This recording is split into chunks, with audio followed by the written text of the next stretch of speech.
讲到今年台湾欠水，新德县的柑仔产量也减少5成以上。农委会决定要补助五味、宝山、德东甲北埔损害率有超过20%的民众，但好领到每公顷75000块的补助金。几个哈。为远方看过去，原底应该生在树仔顶的柑仔，即马落落嚟涂骹，今年受可旱影响，新德县的柑仔产量减5成以上，真侪农民看了心肝有够痛。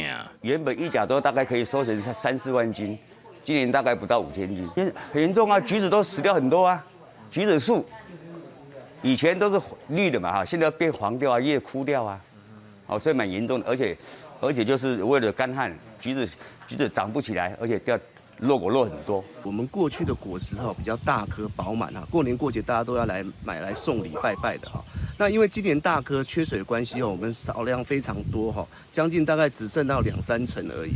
新德县峨眉乡柑仔种植有600多公顷，产量占全国45%。今年受天气影响，产量大减。为了要减少损失，农委会讲，只要损失超过20%，每公顷会使领75000的补助。在12月28号以前，农民都可以携带身份证明文件，跟农会的存簿，土地的誊本，那可以到公所来申请灾害的救助。那1公顷干旱的救助是75000块。虽然讲有补助会使领，不过比较之下，农民更加希望天公伯会使加落一丝仔雨，让因的收成恢复正常。记者刘君豪新竹报道。